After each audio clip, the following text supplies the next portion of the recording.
Hi friends, welcome to Karthik Telugu news. ఇవాళ EPFO గురించి మరొక ఇంపార్టెంట్ అప్డేట్ న్యూస్ అయితే రావడం జరిగింది. దీని గురించి మరిన్ని విషయాలు ఈ వీడియోలో తెలుసుకుందాం.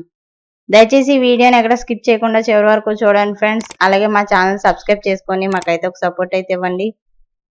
వివరాల్లోకి వెళ్ళినట్లయితే కేంద్ర ప్రభుత్వం ఈ మధ్య ఒక కీలక నిర్ణయం తీసుకుంది.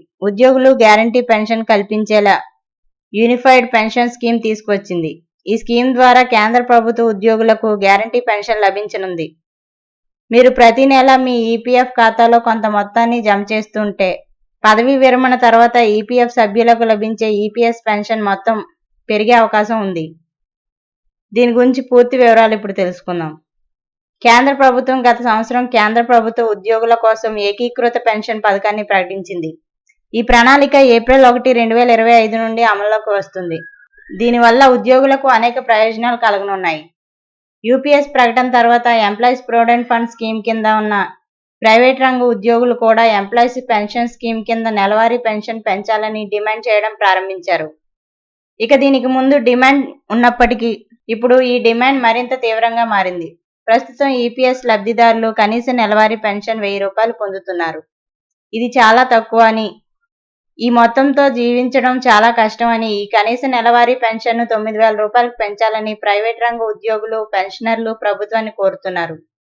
ఇది కాకుండా పెన్షనర్లు ఉచిత వైద్య సదుపాయాలు, కరువు భత్యం కూడా డిమాండ్ చేస్తున్నారు. చెన్నై ఈపీఎఫ్ పెన్షనర్ల సంక్షేమ సంఘం ఇటీవల కేంద్ర కార్మిక ఉపాధి మంత్రి మన్సుఖ్ మాండవ్యకు ఓ లేఖ రాసినట్లు మీడియా నివేదికలు సూచిస్తున్నాయి. ఈ లేఖలో కనీస నెలవారీ పెన్షన్ను 9000 రూపాయలకు పెంచాలని అభ్యర్థన చేశారు. డియర్నెస్ అలవెన్స్ తో సహా పెంచాలని వారు డిమాండ్ చేస్తున్నారు. అలాగే ప్రస్తుతం ఈపీఎస్ 95 కింద దాదాపు 186 కంపెనీలు ఉన్నాయని, దాదాపు 80 లక్షల మంది పెన్షనర్లు ఈ వర్గం కిందకు వస్తారని, వారి ప్రయోజనం కోసం లేవనెత్తిన ఈ అభ్యర్థనను ప్రభుత్వం పరిశీలిస్తుందని వెల్లడించారు. నెలవారీ పెన్షన్ పెంచితే ప్రైవేట్ రంగ పెన్షనర్లకు అది చాలా ఉపశమనం కలిగిస్తుంది.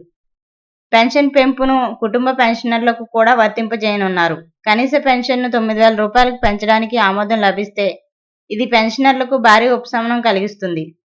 అలాగే ఇది పదవి విరమణ చేసిన ఉద్యోగులకు ఎక్కువ ఆర్థిక భద్రతను అందిస్తుంది. చాలా మంది పెన్షనర్లు 1000 రూపాయలతో తమ కనీస అవసరాలను తీర్చుకోలేకపోతున్నారు.